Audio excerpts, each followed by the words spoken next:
Hi అండి. Welcome back to my channel.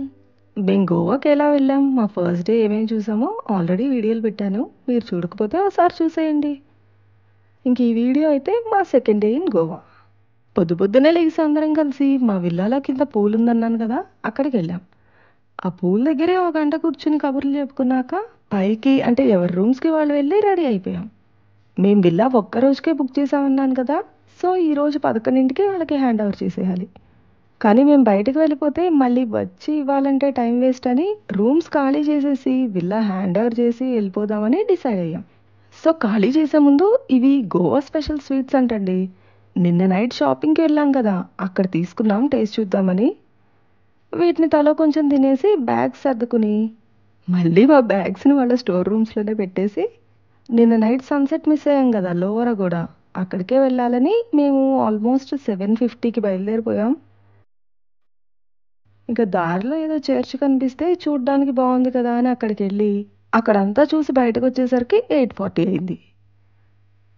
ఇంకా అక్కడి నుండి డైరెక్ట్గా బీచ్కి వెళ్ళిపోదామని బయలుదేరి దారిలో ఒక ఉడిపి హోటల్ దగ్గర ఆగి టిఫిన్ చేసాం. హోటల్ చిన్నదే కానీ మేము 8:50కి వెళ్తే టిఫిన్ బయటకు వచ్చేసరికి 9:30 అయింది. ఫుల్ రష్గా ఉంది అది కూడా. ఇంకా టిఫిన్ చేశాక మేము బీచ్కి వెళ్ళడానికి ఆల్మోస్ట్ 20 మినిట్స్ పట్టిందండి. సో అరౌండ్ 9:50కి మేము ఫోర్ట్ అగోడాకి వెళ్ళిపోయాం. ఇక్కడ వ్యూ ఎంత బాగుందంటే మాటల్లో చెప్పలేం. చాలా సినిమాల్లో చూసినట్టుంది కదా ఇది. నాకు కూడా అంతే, మైండ్లో ఏవేవో సినిమాలు గుర్తొచ్చాయి. ఏప్రిల్ మేలో కనుక గోవా వెళ్తే క్యాప్స్ మర్చిపోకుండా తీసుకెళ్ళండి. వీలైతే గొడుగులు తీసుకెళ్తే బెస్ట్. ఎంత ఎండలంటే వామ్మో, ఆ ఎండల్లో ఇంకో 2 రోజులు తిరిగితే చచ్చిపోతామేమో అనిపించింది. చెప్పానుగా చాలా ఎండలున్నాయని. కొంచెం సేపు అక్కడ అలా అలా తిరిగామంతే. ఆ ఎండకి చల్లగా ఏమైనా తాగాలనిపించి అక్కడ కులికి షరబత్ అని ఉంటే దాన్ని టేస్ట్ చూద్దామని అది తీసుకున్నాం. ఇంకా మేము అక్కడి నుండి బయలుదేరి క్యారవిలా కెఫేకి వెళ్ళాం. ఇక్కడ బెబింకా అని గోవా ఫేమస్ డిజర్ట్ దొరుకుతుందంటే అది టేస్ట్ చూద్దామని వెతుక్కుంటూ మరీ అక్కడికి వెళ్ళాం.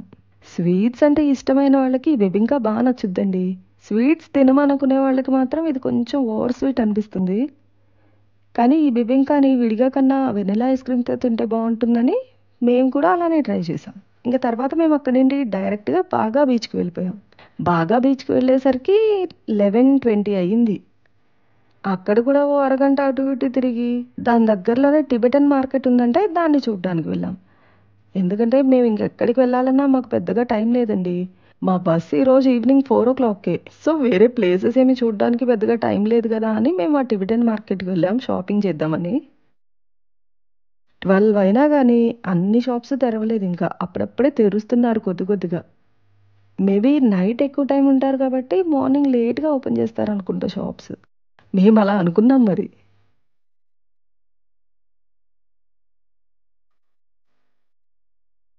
ఇంకెక్కడ కొంచెం సేపు అలా అలా షాపింగ్ చేశాక లంచ్ చేద్దామని ఫ్యాట్ ఫిష్కి వెళ్ళాం. అక్కడ మేము ఒక చికెన్ థాలీ ఒక ఫిష్ థాలీ ఇచ్చాం. చికెన్ థాలీ అంటే యావరేజేనండి. పెద్ద చెప్పుకోదగ్గ ఐటమ్స్ కూడా ఏం లేవు. అన్ని చికెన్ కర్రీస్ లాంటివే ఇచ్చాడే అని టేస్ట్ అయితే యావరేజే. కానీ ఫిష్ థాలీ అయితే బాగుంది. ఫిష్ థాలీలో మనకి ఫిష్తో పాటు క్రాబ్, ఇంకేవో సీషెల్స్ లాంటివి ఉన్నాయి చూసారా, వీటిల్లో ఏదో మసాలా కర్రీ లాంటిది పెట్టించాడు. బాగున్నాయి తింటాకి. సో మాకైతే ఫిష్ థాలీ నచ్చింది. ఇంకా వీటితో పాటు ఒక స్టఫ్డ్ క్రాబ్ ఇచ్చాం. ఈ స్టఫ్డ్ క్రాబ్ కూడా బాగుంది టేస్ట్. ఇంక ఇవన్నీ తిన్నాక ఏమైనా తాగాలి కదా, అందుకే మళ్ళీ మొహిటోస్ తాగి బయటకు వచ్చేసరికి 2 అయింది. సో మా రిటర్న్ బస్ హైదరాబాద్కి 4ంటికే అన్నాను కదా, అందుకే మేము డైరెక్ట్గా విల్లా దగ్గరికి వెళ్ళి లగేజ్లు తీసుకుని మపూసా బస్ స్టాండ్కి వచ్చేసి ఆ పక్కనే బైక్స్ అన్నాను కదా, వాళ్ళకి బైక్స్ హ్యాండ్ ఓవర్ చేసేసరికి అరౌండ్ 3:30 అయిపోయింది. బైక్స్ ఇచ్చాక పక్కనే బాస్కిన్ రాబిన్స్ ఉంటే తలొక ఐస్ క్రీమ్ తీసుకుని వెళ్ళి బస్ ఎక్కి కూర్చున్నాం. బస్ జర్నీ అయితే వామ్మో, almost 5 to 6 hours ghat road అండి. కానీ వ్యూ అయితే భలే ఉంది. అచ్చు సినిమాలో సీనరీస్ లాగా ఉంది. ఇంకా మా బస్సు 4ంటికి బయలుదేరితే అరౌండ్ 7ంటికి అట్లా ఎక్సైజ్ చెక్ పోస్ట్ దగ్గర ఆపారు. అక్కడ బస్సులో అందరినీ కిందకి దింపి అందరి లగేజ్లు ఓపెన్ చేసి మరీ చెక్ చేశారు పోలీస్ వాళ్ళు. లిక్కర్ బాటిల్స్ కోసం అంటండి. ఆ చెక్ పోస్ట్ దగ్గరే ఒక టీ స్టాల్ ఉంటే అక్కడ టీ తాగి వడాపావులు ఉంటే అవి తీసుకుని మళ్ళీ బస్ ఎక్కేసాం. ఇంకా వడాపావు తిని పడుకుంటే బస్‌ని 9, 9:30కి డిన్నర్ కోసం ఎక్కడో ఒక చిన్న ధాబా దగ్గర ఆపాడు.